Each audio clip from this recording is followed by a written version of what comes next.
please join me in welcoming Dr Mark Salzer. Thank you.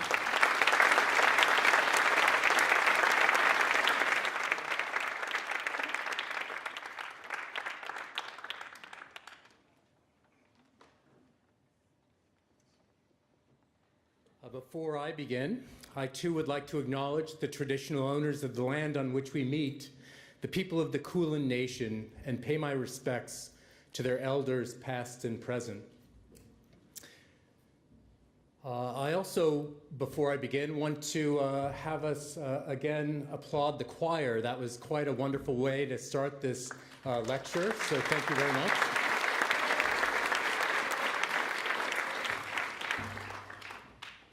Now I need to put on, I asked for this little headset device so I get to walk around, so you get to bear with me as I put this on here and turn this on.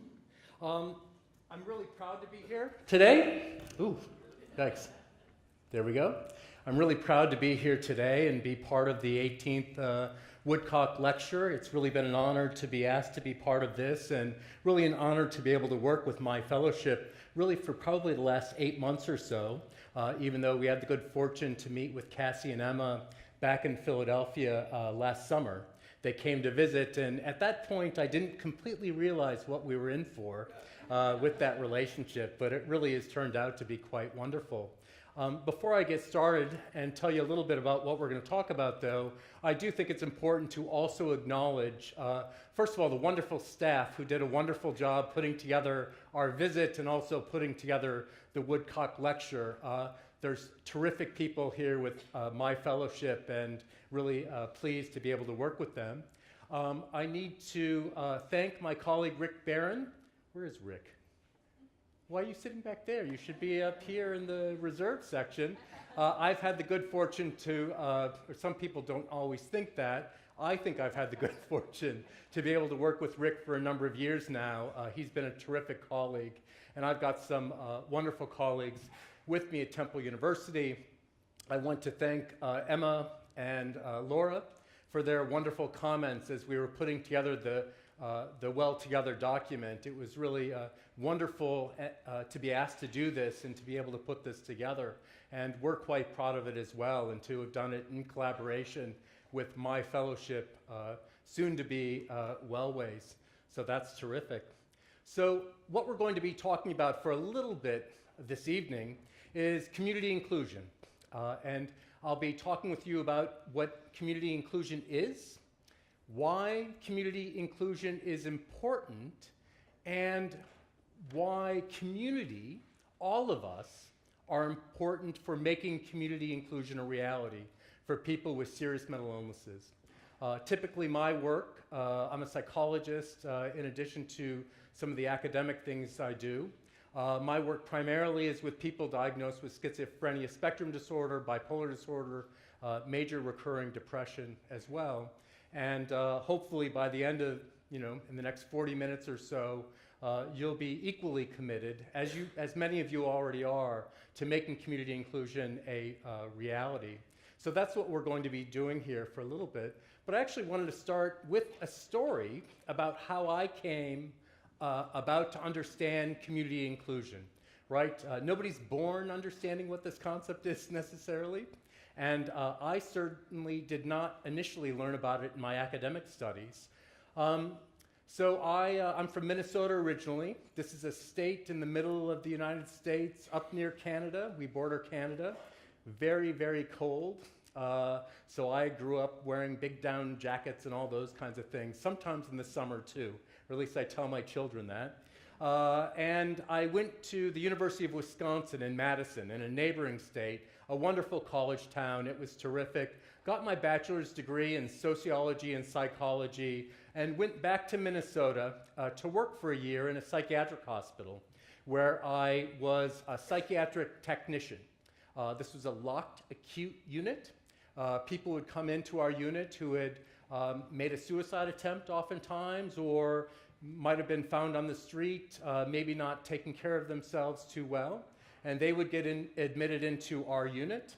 And my job was to really try to create a good atmosphere in this treatment center. as well as have sort of some counseling sessions, very brief counseling sessions with people, and also keep track of people, make sure people stayed on the unit during the time.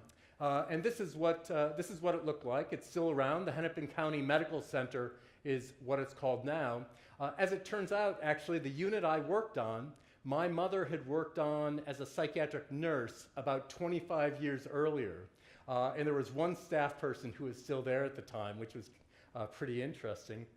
But my story is that within the first week that I was there was a young woman who had been admitted for a suicide attempt. She was about 26 years old, and she was admitted, and I happened to have been assigned to be her counselor during my shift. I worked the evening shift, and I was making my rounds one day. Again, this is the very first week, and my training at that point had been academic training. I'd taken courses in psychology where we learned all about psychopathology and things going on in people's brains and all that kind of stuff at a bachelor's level, so not very sophisticated. And I was making the rounds one day and knocking on doors, making sure people were there, checking them in, making sure nobody had gotten off the unit. And I knocked on her door and there was no answer. I knocked on her door again and there was no answer. And I needed to make sure she was around. And I went into her room and she was on her bed crying hysterically, crying harder than I'd ever seen anybody cry in their life. And I froze. My training, my education, my courses never told me what I should do in a situation like this. After I kind of warmed up a little bit, I was thinking, call the doctor, get the doctor. We've got a coach, she's gonna kill herself. She's depressed, something bad's happening here. Get the nursing staff, get somebody in here to help me out. Somehow, I made my way, stumbled probably over to a chair, and sat down next to her bed. And I sat there and listened. And partly because I couldn't speak or do anything else, right? And I was expecting her to tell me about how depressed she was, how suicidal she was. She wanted to kill herself. She wanted to do these things. I was thinking about her as a patient, right? Symptoms, something is wrong with her brain. She needs to be taking her medications. She's going to give me patient stuff, suicide, all those kinds of things. And she started to talk to me about how this hospitalization might affect her work. She had just started a job recently, and she was worried that she was going to lose her job because she was being hospitalized. If the people at work found out that she had a mental illness, they might get rid of her. If she was in the hospital for too long, she might lose her job for that reason. She was worried about what her husband, she had recently gotten married, what he would think of her. How could he have made such a big mistake to marry somebody like me? What a mistake he's made. He's not going to want to stay with me. I can't keep out of the hospital. He's going to leave me. She's worried about those kinds of things. She was worried about what her family would think about her. She was worried about things that I could absolutely understand as a 21-year-old. She was just a little bit older than me. She was thinking about her work and her intimate relationships and her family relationships and all of those kinds of things. And that tipped me off right there that this mental illness stuff isn't just about symptoms. It's not just about clinical issues. There's more to it than that. There is participation. There's life in the community. There are those kinds of things that are incredibly important. And I was fortunate to, I guess I didn't know at the time what community inclusion was or where my career would end up taking me. But I really come back to that story all the time. That's important. That's definitely made a significant impact on my life. And it's really led me to become quite fond of this quotation that I came across through some materials that Emma Ladd sent me. I think Charles Repp, who's a very well-known researcher in the States, I've met him a couple of times. I've had the good fortune.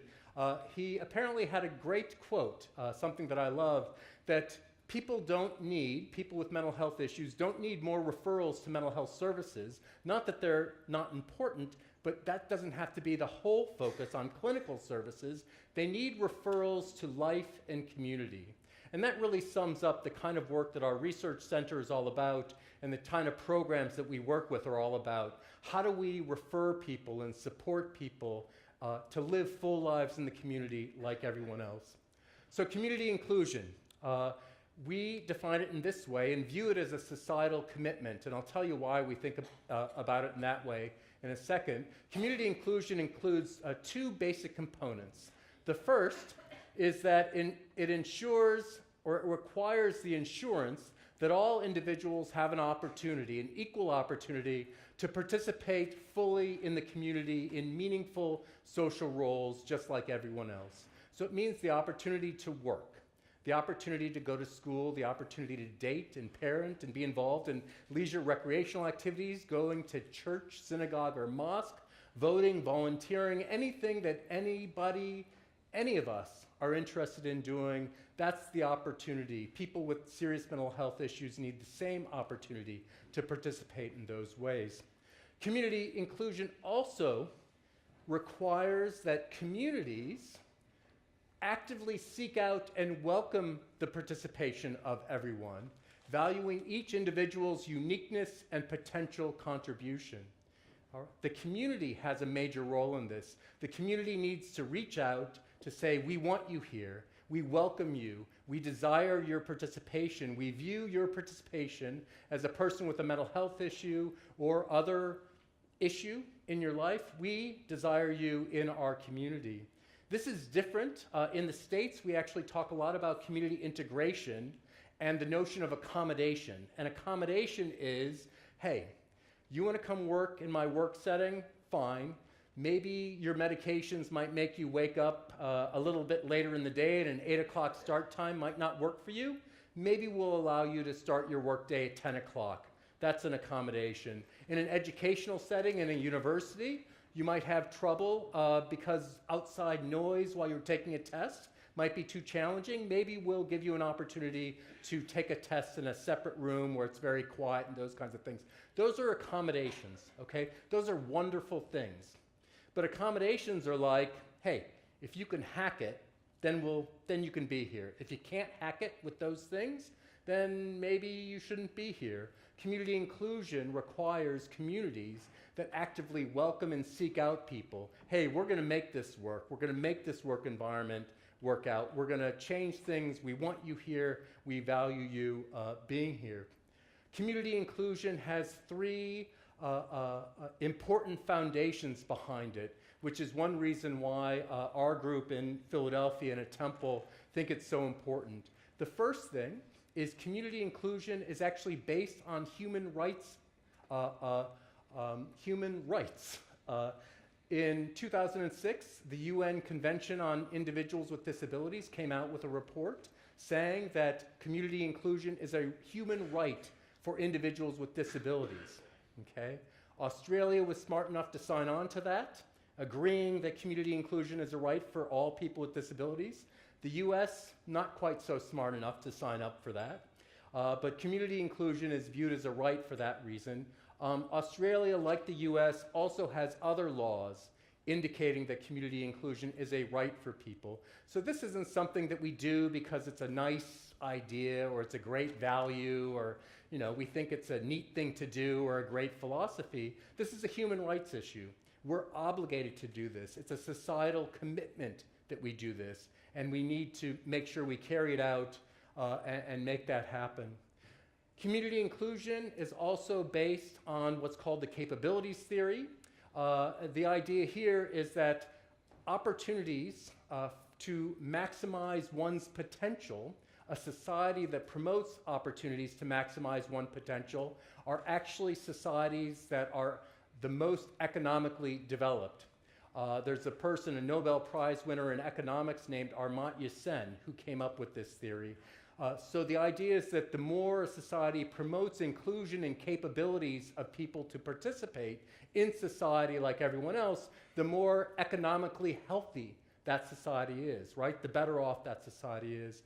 There's also an individual named Martha Nussbaum, who's a philosopher, who talked about community inclusion as a moral imperative, similar to being a human right type of issue. This is morally the right thing to do, that everyone should be able to have the opportunity to maximize their capabilities. The third foundation for community inclusion is that community inclusion is, in short, good for people's health, right? All of us. It's good for all of us. Opportunities to work, go to school, date, parenting, all of those kinds of things. And that's what I'm going to show you here, why community inclusion is important. So first of all, there's some basic research from positive psychology, where they study what makes anybody happy, what makes all of us happy, what contributes to our well-being. And these are the top things that contribute to people's happiness. Family and friends, the wider and deeper, the better. The more friends you have, the deeper those relationships, the more likely one is to be happy. Marriage is, believe it or not, associated with happiness, at least in my case. Meaning, some type of meaning in life, a belief in something bigger than yourself from religion, spirituality, or a philosophy of life is associated with happiness. And working towards goals that you find meaningful and enjoyable leads to happiness. So here's somebody who's working on recycling and taking care of the environment. That's a meaningful goal. That is associated with happiness. So I guess if you don't learn anything else or hear anything new here, these are the 4 key things that you need to do to be happy. And I hope all of you are involved in some of those to one extent or another. The idea here is, and the reason I like to show this is, these are no different for people with significant mental health issues, right? These same things apply for those individuals. And unfortunately, we have research indicating that family and friendship relationships for individuals with serious mental illnesses are not always very wide or very deep, right? Marriage, people are not typically involved in intimate relationships. People don't always have the opportunities to engage in meaningful philosophical aspects of their life from religion, spirituality, or some type of philosophy. And people are not always encouraged to pursue goals that they find enjoyable or experience barriers when they do pursue those goals, right? So these are the same kinds of things that we want to promote for people with significant mental health issues. But sometimes people say to me, well, Mark, that's fine. This is what works for everybody else. These things make everybody happy, but people with serious mental illnesses, they shouldn't do those kinds of things, right? Because let's take work, for example. If I'm working with John, John's been diagnosed with schizophrenia, right? If John goes back to work, that's going to make John stressed out. Work is stressful, right? I get stressed at work. Work is stressful for me, right? So John, he's going to experience stress too. He's going to experience that stress. That'll lead to an exacerbation of symptoms. Exacerbation of symptoms leads to crisis, psychiatric crisis. Crisis leads to psychiatric hospitalization. No work. Don't have John work. Same thing with intimate relationships. Intimate relationships are stressful, except for my marriage, right? Parenting is stressful, except for me. He knew this was going to happen. My middle son is actually right over here. He came to the country with me, and he knew I was going to say something embarrassing. But my life, my parenting life, is completely stress-free. But I know other people experience stress with that. So you can imagine somebody saying, hey, no parenting, no intimate relationships, don't go to school, no leisure recreation, take your medication, stay in your residential program, don't do anything physically active, drink your soda, and there is some research indicating that individuals with significant mental health issues are dying much earlier than the general population. Quite a travesty. The research actually suggests that not only, the other thing is that some people will tell me, some of my provider colleagues will tell me, Mark, community inclusion sounds good, but the people I work are too impaired, right? They wouldn't do this kind of stuff. They don't want to do it. Alexithymia, anhedonia, these kinds of things lead them to not be interested in this kind of stuff. They don't want to do this stuff. Or even if they would want to do this, they couldn't do this kind of stuff. They wouldn't possibly be able to work or go to school or date or do any of those kinds of things. And actually the research is quite the contrary. We have good evidence that people with serious mental illnesses would want to do all of these things just like everyone else. We have wonderful interventions that have been developed that show that we can support people, even with the most significant impairments, to be able to live and fully participate in the community. And we have lots of evidence indicating that people should participate in the community like everyone else. I'm not going to go through each of these studies. You'll be able to see that in the Well Together document. But here are just a few of the studies that we found in the employment area. That people with serious mental illnesses, different populations, including schizophrenia, people who are working experience higher quality of life, higher overall self-related quality of life, better internal locus of control, better overall global functioning. There's data suggesting reduced symptoms, fewer hospitalizations for individuals who are working, all of those kinds of things. So work is good for people. Work is good for people's health and mental health, just like work is good for all of us. Education, going to classes, going to university for career purposes, hopefully, is associated with better self-esteem, greater empowerment, greater meaning in life, which, as I've already shown, is associated with happiness for all of us. Friendships and marital relationships are good for people. This is one of my favorite ones. There isn't a lot of research on parenting for people with serious mental illnesses. And the research out there, this is actually one of my favorite areas because it's incredibly important. As a parent myself, parenting is a key aspect of my life. Some of the research that we have in the States suggests that individuals with serious mental illnesses are as likely to be a parent as the general population. My clinical colleagues, unfortunately, don't always ask about whether or not somebody's a parent and don't always include children as well as other family members in the discussions about treatment and services or even rehabilitation services. But the research, there was one study by actually a wonderful researcher named Carol Mowbray, passed away a few years ago, just a wonderful person. She interviewed 24 mothers with a serious mental illness. She found that 81% felt that becoming a mother was a positive event in their life. 81%.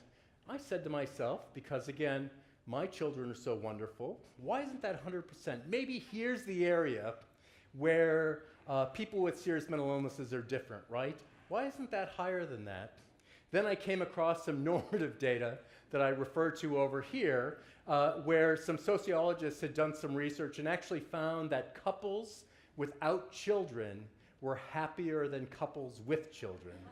So being a parent overall has its challenges, again, for other people, not for me, right? So maybe parenting's even more important to people with serious mental illnesses than it is for the general population. Religion, spirituality is good for people, good for health and mental health. Not if they don't want to do it though, right? We don't force people to do these kinds of things. Physical activity is also, and leisure and recreation is also important for people's health and mental health. This is one, we have a colleague at our center named Gretchen Sneathen. She's a recreational therapist, does amazing research looking at promoting leisure and recreation as a way to enhance physical activity. There's ample evidence, unfortunately, that people with serious mental illnesses spend a good percentage of their life engaged in what's called sedentary behavior. That means they're spending a lot of time sitting down, drinking coffee maybe, drinking tea, watching TV, or lying down, sleeping. Something like 70% of the time is involved in sedentary behavior. We know that sedentary behavior, actually all of you are going to want to get up now and walk around a little bit, and I'm happy if you want to do that, right? Sedentary behavior is bad for any of us, for our health. It's associated with high blood pressure, hypertension, all sorts of health conditions. The more you're engaged in sedentary behavior, the worse off your health. So promoting that for people with serious mental illnesses is important. This is a health issue. This is a, dare I say, medical necessity to focus on promoting physical activity, leisure, recreation, religion, spirituality, if somebody wants to pursue that, education, work, all of these things this is medically necessary, and I think we've got the research now to really document that. We also know that community participation, this is my only slide with lots of numbers on it. I only do this because I know there's at least like 3 people in the room who want like data. They want their statistics. Give me a correlation and I'm happy. I'm not going to go through these correlations, but some of the research that we've done suggests that people who are participating more in the community, have more what we call participation days in various areas, actually have higher levels of quality of life and higher levels of recovery using one particular measure. So the more participation, the better somebody's mental health, at least in these areas. So what do we do about this? How can the community impact community participation and community inclusion? There are 2 things that we talk about in the literature. The first thing is a community can ignore, isolate, or actively reject participation of people with serious mental illnesses, right? And that's typically talked about as community exclusion or social exclusion is another term that some people use, right? And I'll give you some examples of that in a second. It's quite depressing. You can all imagine what this looks like. Communities can also seek out and embrace people and welcome people into the various communities, into your work settings, into your university settings, into your men's sheds. Sean, where are you? Men's sheds, into football clubs, into all the different things in the community. That would be community inclusion. That would be that welcoming and embracing people with mental health issues.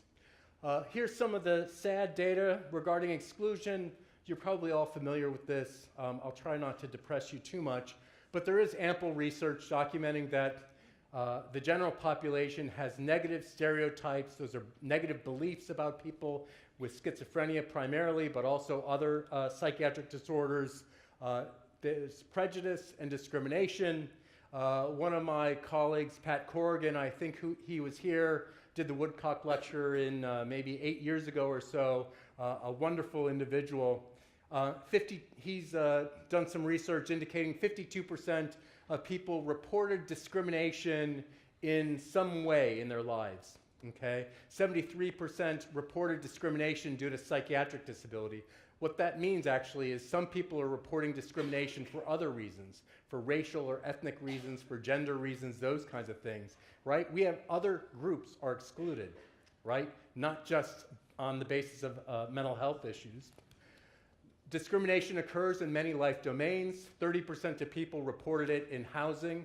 I lied, I do have other data. I'm sorry, these are other numbers. 51% reported discrimination in the area of employment. What this might look like is I go for a job interview, right? And maybe I've got a gap in my resume, and somebody says, well, what have you been doing for the last 4 years? I don't see anything here. And I've got to say, well, actually, I've had some troubles, and maybe I say I've been in a hospital, maybe not. Maybe I've said I've been in treatment.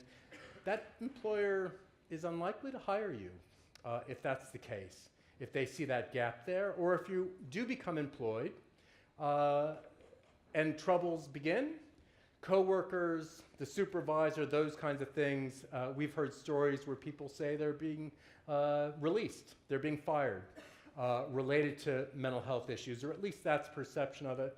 And I'm going to tell a story at the very end about a friend of mine named Jeff, who has experienced exclusion in religious settings, right? This is the last place we'd expect this.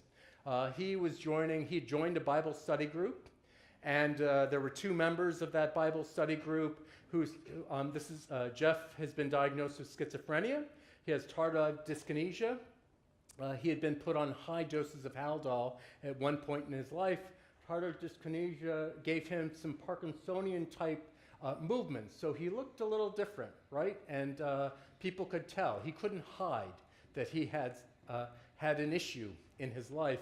These 2 members went to the Bible study leader and said, Jeff's got to go. Either Jeff goes or we go.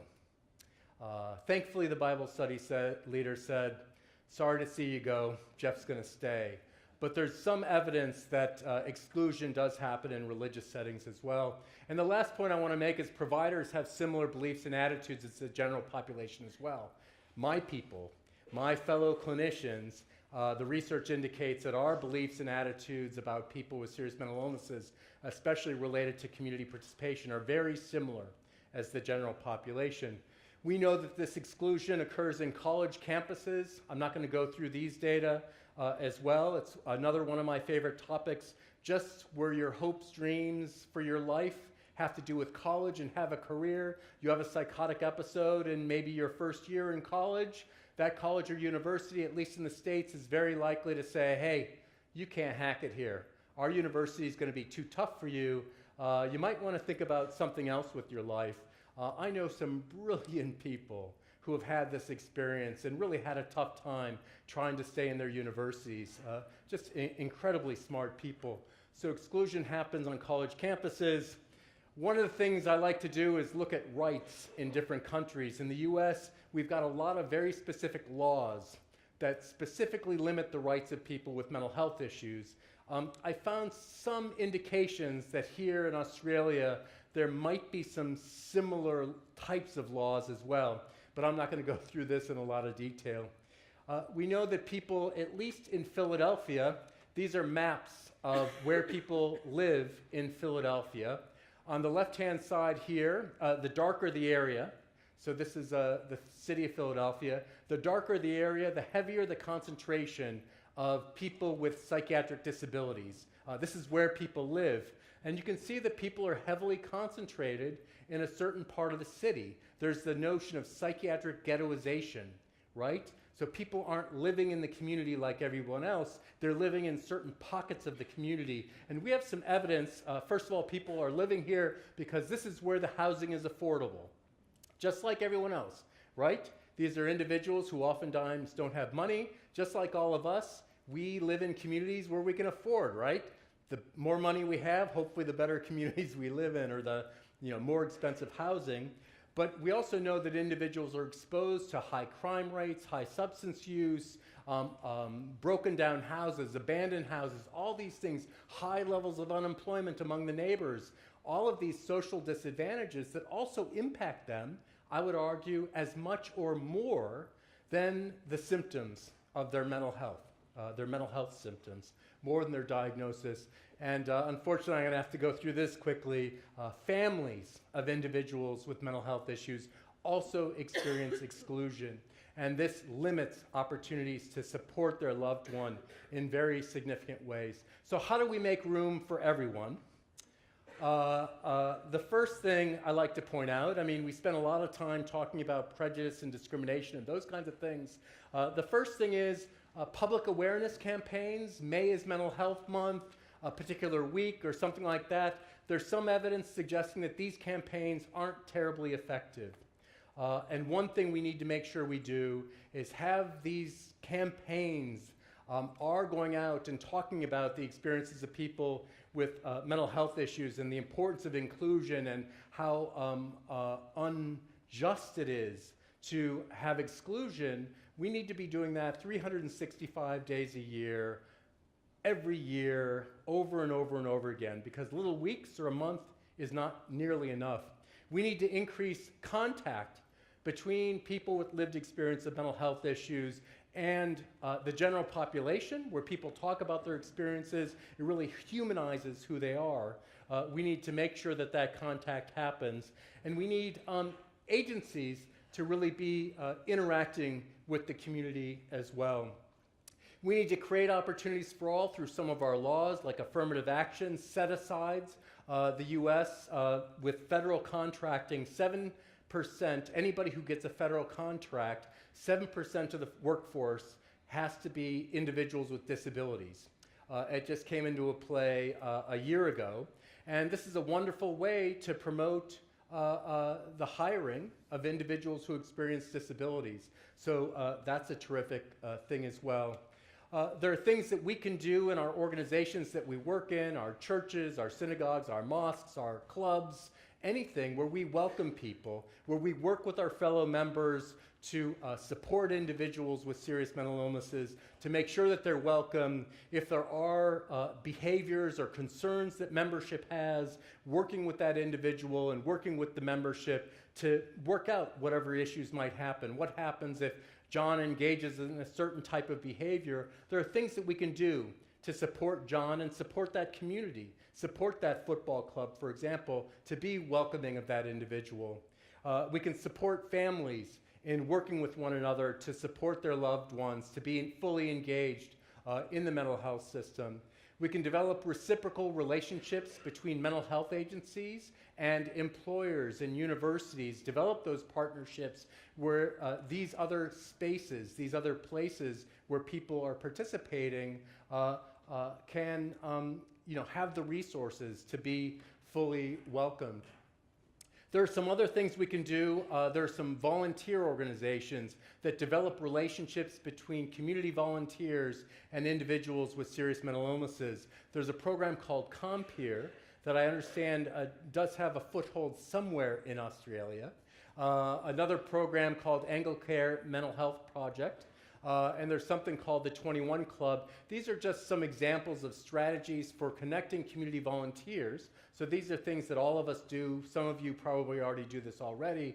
Volunteer to work with a mental health agency and develop a reciprocal relationship with a person who has lived experience of mental health issues. This isn't me coming to take care of the poor person and be a mentor or take you around or whatever. This is promoting friendships and getting to know one another and developing real relationships. So those are things we can do as a community. And finally, we need to create that culture change. We all need to understand that community inclusion is for everyone, all of us. It's not just community inclusion for people with serious mental illnesses. It's community inclusion for Victoria, the citizens of Victoria, where everybody feels welcomed and valued for who they are, including people with significant impairment in their life. We need to respect uniqueness of individuals. So instead of talking about odd behavior or weirdos, or I don't know what term you might use here, we can talk about respect for uniqueness. We can try to get to understand people who differ in specific ways. And we need to create a demand for people to be in the community, in the various leisure recreation settings, again, work settings, those kinds of things. This means that we can go back to our employers, or if we own the company, we can say, hey, I want to intentionally try to employ more people with serious mental health issues. Hey, football club, why don't we make a special initiative to try to recruit people and support individuals with mental health issues to be members of our club? With any type of leisure recreation, gym, university, all these kinds of things, those are things that we can do when we go back to the various places where we live our lives. So I'm going to end here with a story from Jeff, and I'll try to do this as quickly as I can. I mentioned my friend Jeff before. I asked him a number of years ago now to put together his story of community inclusion, what was important in his life, and sort of the story of his life from a community inclusion perspective. So he took his own photos or had other people take those photos, and this is actually his specific language. This is what he wrote. This isn't my narrative for him. And I actually didn't bring the audio. It's already a huge file, so I'm going to read it, unfortunately, instead of Jeff. But he writes, I had my first nervous breakdown when I was 17 years old. I was diagnosed with paranoid schizophrenia. After high school, I stayed home for many years. I basically only communicated with my mom, dad, and my brother, Paul. There was a time I was afraid to go open up the door to pick up the newspaper that was left on the top step. When I did venture out of the house, it was mostly to see a movie or an occasional rock concert by myself. I was home for several years until eventually I was persuaded by my psychiatrist to attend a mental health program called Horizon House. Although I was reluctant to go, I soon realized that this program was going to benefit me. I was in a group called Leisure Time Activity that helped me form friendships with other members of the group. Also, I eventually was asked to run the group a couple of times. This was hard for me at the time because I was still quite shy. We participated in exercises that helped us know each other better and went on frequent day excursions such as baseball games, museums, plays, movies, and concerts. I was encouraged to go out with at least one person from the program each weekend, without a staff member, mind you. This is something that we really focus on a lot when we talk about community inclusion. Even though I was still very attached to my immediate family. However, I found that when I did go out in the community with my friends from the program, I enjoyed the outings and their company. What I discovered was that being out in the community made me feel that I was part of society. I also realized that the conversations with my friends on these outings were much deeper than the conversations we had back at the agency. I left Horizon House in 1984 confident and continued to maintain my friendships from the program for several years later, and some even still today. Jeff was also very active in ComPeer, this one volunteer organization. I found the ComPeer staff to be very encouraging and supportive. I hit it off with my companions immediately. Because our relationship was so strong, the staff considered us role models for the other matches. My volunteer position with ComPeer, so Jeff would become matched with other individuals with lived experience, was as rewarding to me as it was for my companions. In 1995, I was asked to present at the ComPeer International Conference that was held in Philadelphia that year. I spoke about how rewarding it was to watch my companion make so many strides in his life, so he was giving back to somebody else. And I encouraged the providers in the audience to hire consumers as volunteers. After I finished my talk, I received a standing ovation from the audience. I considered that to be one of the best days of my life. My self-esteem increased considerably, and I found myself becoming more organized in my life as a result of this responsibility. Currently, I am a staff writer for the ComPeer Times, as well as participant in the Arts and Culture group, where we go on monthly outings around the city. Despite this disfiguring condition, tardive dyskinesia, I have no inhibitions about going out in public. In fact, I've made several public speaking appearances that have been well received. My high-profile job as a consultant for the Philadelphia Department of Behavioral Health allows me to interact with a lot of administrative mental health professionals. Hold on, I think this is the end. I feel very, there we go. Yikes. You have to have the ending. I feel very fortunate to be at the forefront of the recovery movement in Philadelphia. My involvement allows me to give hope and better opportunities to other consumers. This is a very exciting time for consumers, and I'm honored to play a significant role in the development of this process. So that is community inclusion. Thank you very much.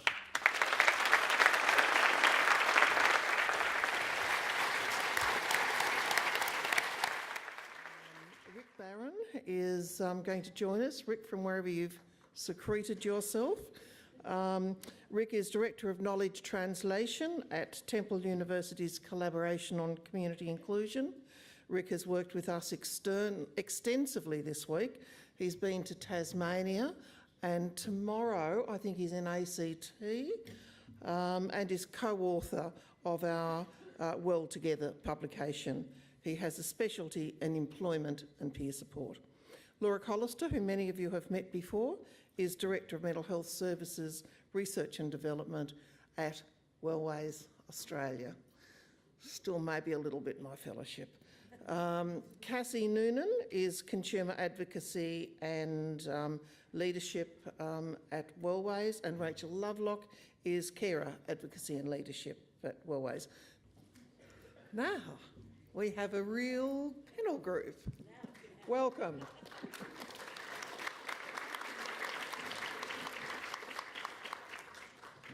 Rick, you're on first.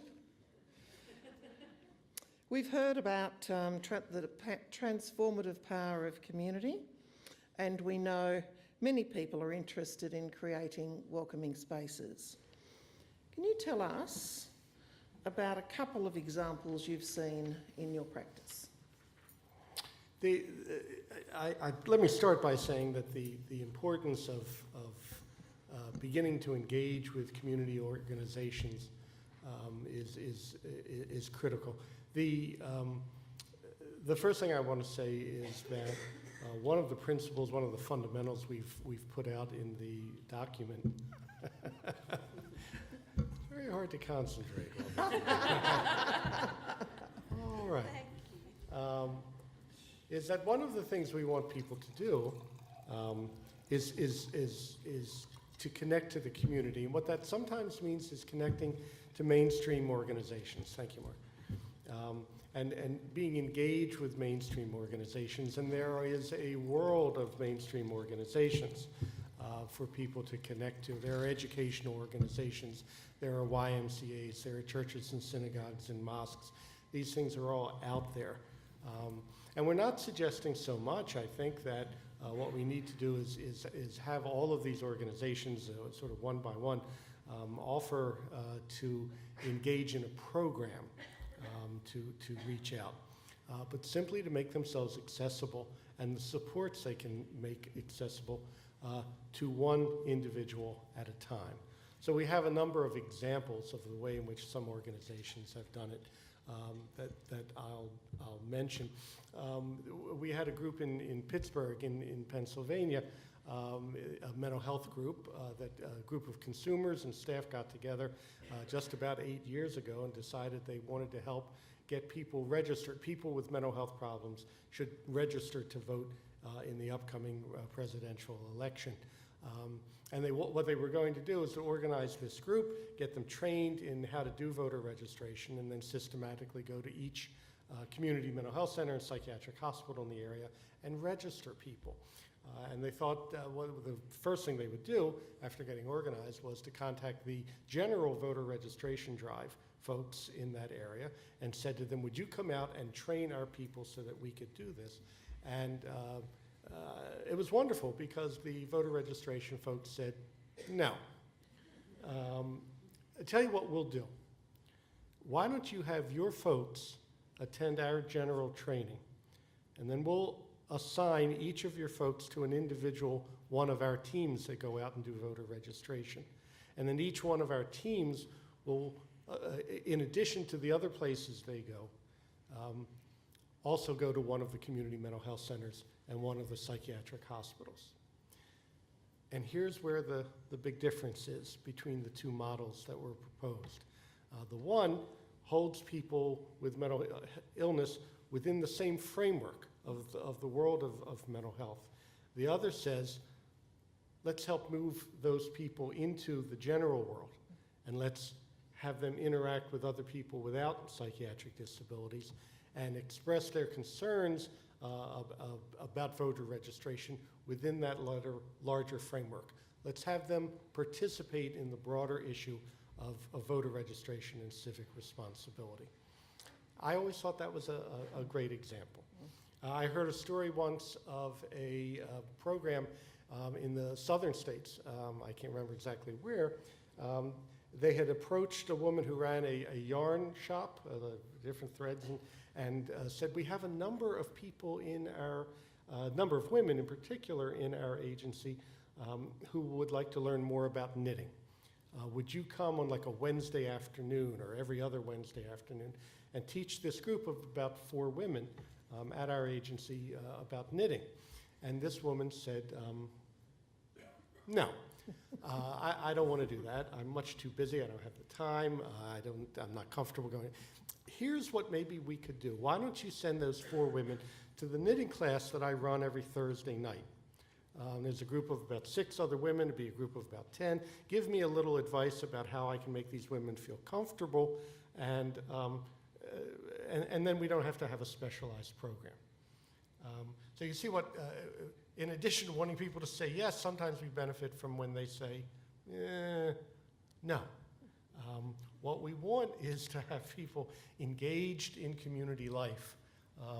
And what we are able to find again and again is an individual in the community with very little knowledge of mental illness and very little developed sympathy for the issues that concern all of us, but who is willing to say, you know, I can see myself extending what it is that I do to 1 or 2 or 3 other people and supporting them. And if we get at this issue one by one, I think we stand a better chance of not only helping the individuals that we're trying to help, but also helping the community understand that that notion that Mark talks about of a welcoming community is something they can express and they can contribute to in the most fundamental ways that are useful for them. Thank you. Would you be able to make any comment on work in people's lives? I would be able to make a comment on work in people's lives because I am completely obsessed with the topic of work in people's lives, but I appreciate the delicacy of the question. Did you want to put a time limit on that? I'm watching my watch. He's got 3 minutes. All right. Let me get started. When Mark talks about community inclusion and the importance of this in people's lives, and we look at the realities of unemployment for people with serious mental health issues, it is something like 85%. It is a staggering statistic, greater than for any other disabled population, and certainly greater than the general public. But what it represents more than anything else is a staggering distancing of people from the everyday community life that they know everybody else is leading. It is a major way in which we separate people out from the community. And so employment becomes absolutely essential. We hear a lot, as Mark was indicating earlier, I did listen, how about that? A lot of we hear a lot of people say people shouldn't work, and we know that work benefits them. We hear that they couldn't work, and we know that we have these supportive technologies that make it possible for people to work because we help that. But even more important, we hear people say, well, they wouldn't work. When we ask people, would you like to go to work, they say no. And I always say, well, that's sort of a contextual issue. A hoity-toity term, isn't it? And what I mean by contextual is that the experience people has been an awful lot of people, on the one hand, telling them they can't work, they shouldn't work, they won't be able to manage it, or they've had the experience of trying to work and of failing at work because they haven't had the sorts of supports that are necessary. When we say to people, when we change the context and we say we're going to work like hell with you to make this a positive and successful experience, we find all sorts of people willing to seize the opportunity to go to work. All the survey works that I have done, people say they want 3 things in their lives. They want a decent home, they want a few friends, and they want a good job. And again, the desire to work gets expressed, and we try to tamp it down in our systems for reasons that frustrate me enormously.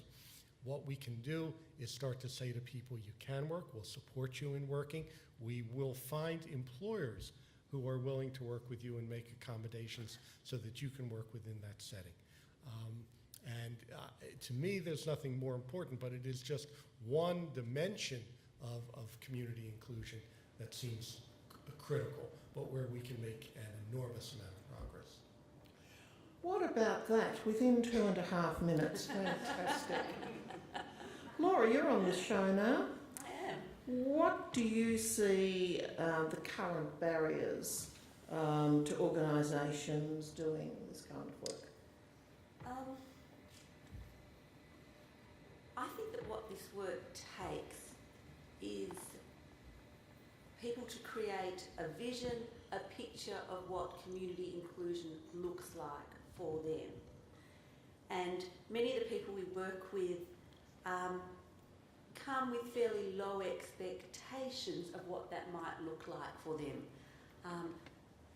And they come with low expectations probably for contextual reasons that Rick was mentioning, and because, quite frankly, I think the mental health system does a really good job at dampening down people's expectations. The most effective work we do with people is when we have time and patience and the skill to listen and talk with people very, very closely, and to capture some of the hidden meaning and values and aspirations that aren't immediately apparent. And we know that for some people that can take quite some time. And for some people, even coming up with this vision of what a better life might look like for them takes some experimentation and some having a go at things that maybe they're interested in but they're not quite sure about. And this process, I think, for me, is really a fundamental process to creating a pathway to community inclusion. When we don't have the time to do that, we don't have programs that enable that to happen. I worry in the NDIS about whether that time is going to be available to people who are delivering those services. I think that's when we start to really narrow down possibilities. I don't think everybody needs that. There are a whole lot of people that come with a very clear idea about what they want their life to look like. But there are a lot of people that have been engaged with the mental health system for a long time that don't have that vision. And I think part of the work we do is to engage with people to help them create and imagine better. And if we don't do that work up front, because we are counting the hours, we were doing a whole lot of things that the funding environment requires us to do, then we limit people's opportunities in the work we do. So that would be one of the elements. The other element that both Rick and Mark have spoken about a lot in the last couple of days is the capacity to work with community. And I talk about sweet spots in every community where we know that if you know your community well, there are some spots that exist. There are some local congregations. There is a local football club or a cricket club. There are sweet spots in communities that exist. Now, for providers like ourselves, we need to work with those sweet spots. We need to build capacity. We need to help them find solutions to include people with mental health issues, probably people with a whole lot of diverse range of issues. And again, I see every day that the environment and the demands on our staff really can limit that possibility.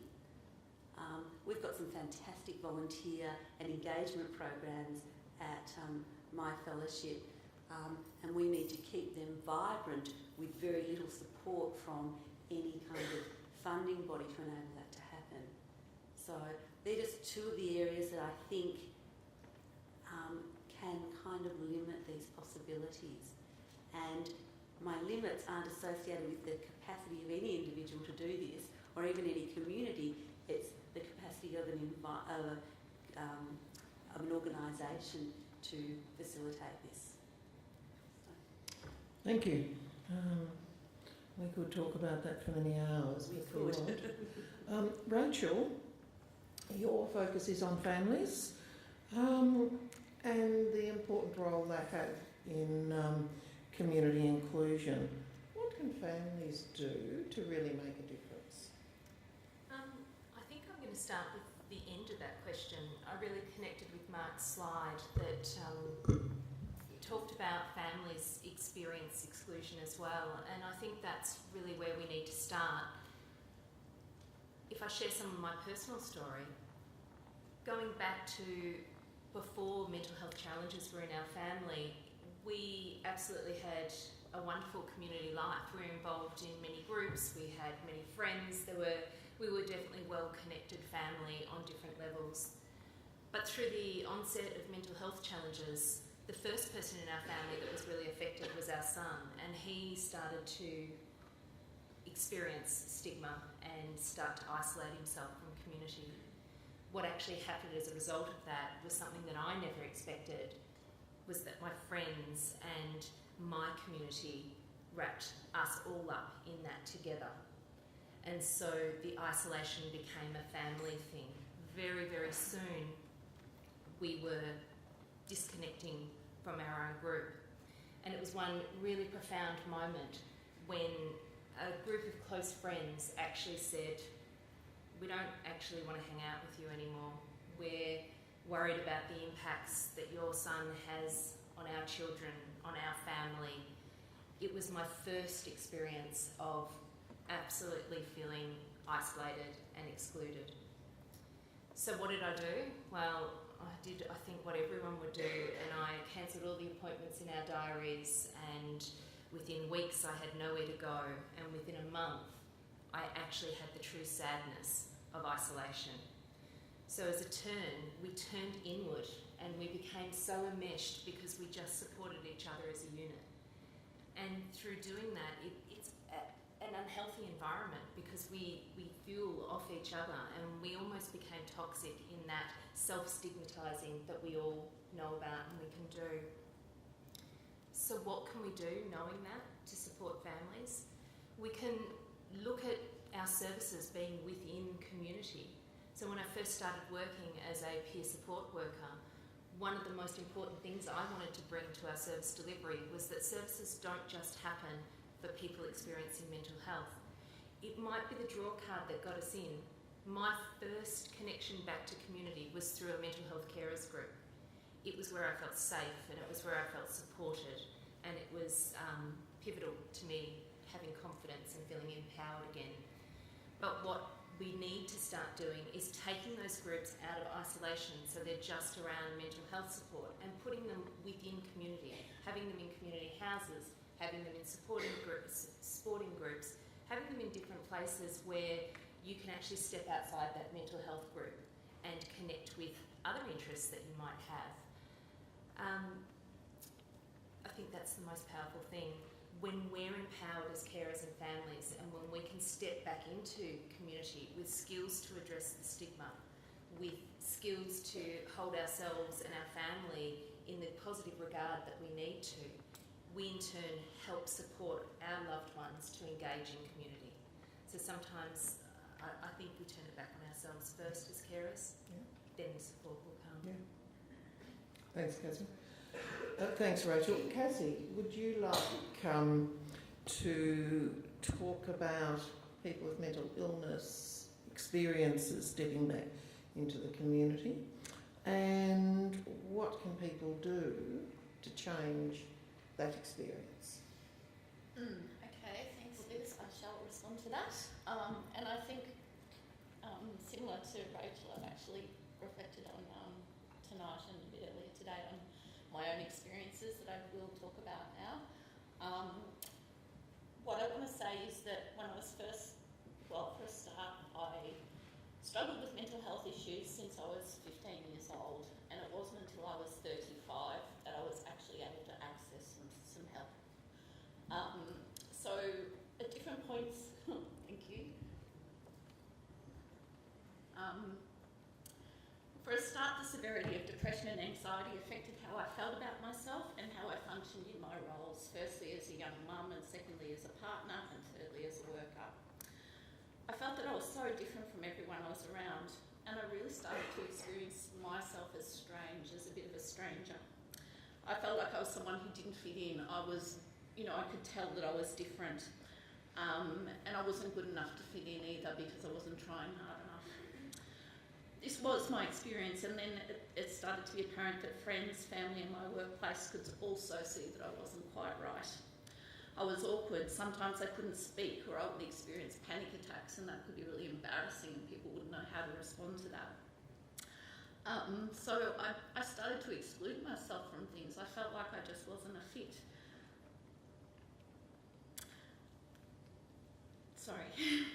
What followed was that there were large chunks of gaps in my work attendance.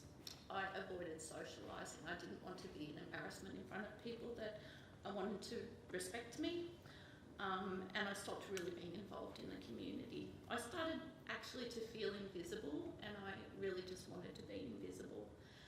Of course, my symptoms got worse, and I started to really feel outside of myself. And later, years later, when I had an amazing counsellor in my life, she said that I was actually experiencing dissociation as a sort of a causation from childhood sexual abuse. So what was really happening over this 20-year period was I had a right to be in those spaces, but I wasn't understood. I was seen as different or weird, and people didn't want to know what was going on. Even medical and psychological professionals simply said I wasn't trying hard enough. So at some point I became friends with two women who were open about their own mental health challenges with me, and they hadn't experienced anyone else in their lives being open about about challenges either. So we formed a strong bond and learned from each other that we weren't so weird. I began to appreciate myself more, and I started to feel stronger. So that's quite a long time ago, and you could say that now I'm someone in recovery. It doesn't mean to say that I don't experience pretty big challenges a lot of the time, but I have a really good life. I only wish I'd had opportunities to access recovery sooner. Too many lost years. So being around others who had shared experiences made a huge difference to me, and I know that peer support works. I've seen it, I've read the research, I've facilitated peer groups where I've seen people go, oh my God, I'm visible, people get me. I don't have to feel like I'm walking around with a sign above my head that says I have a mental illness. So what can we do about this?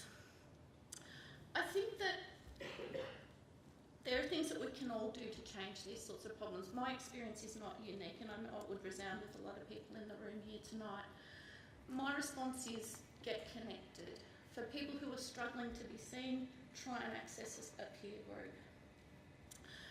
I also think that it's important to band together to make change. I'm really inspired by the consumer survivor movement that began in the 1950s, and it was a group of people who were survivors of really awful practices at the time.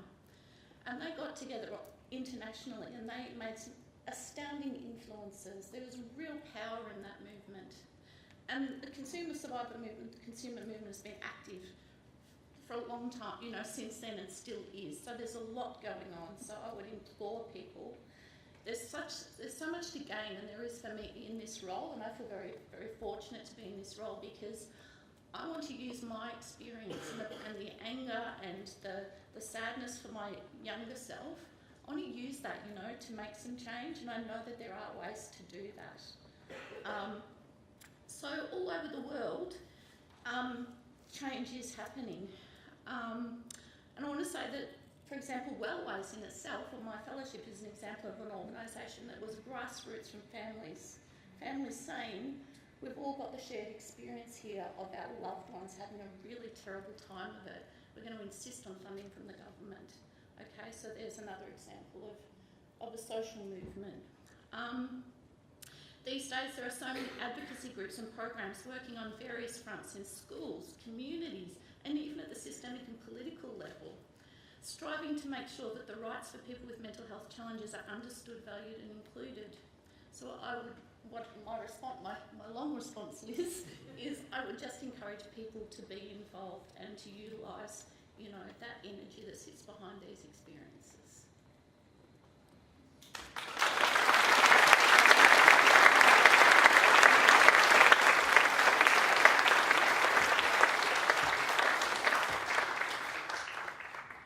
Well, there it was. Mark, would you like to make some concluding comments on what you've seen, what you've heard, what all of this has meant for you and your experience? I don't know if I could add anything onto that. I mean, I've got it's a pleasure to be up here with everyone. I've certainly known Rick, like I said before, a long time, but appreciate what everybody had to say. And Rachael and Cassy in particular, I very, the role of family and personal experience is so incredibly important and something for us to make sure we listen to as providers. And it's not always something we get trained to do.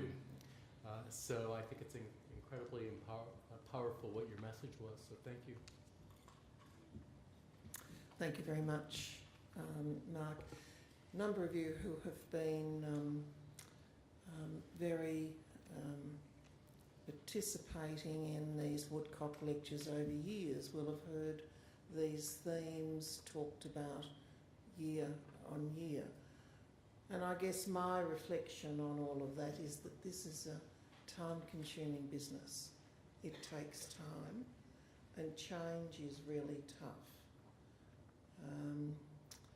But those of you who have been with us for so long, please keep attached to us. whilst we're growing as a business, we're also absolutely focused on our advocacy and our connection to community. Both Cassy and Rachael for the minute, are very much working in our advocacy space at the moment, and will be working with many of you to recreate that advocacy voice for this new organisation.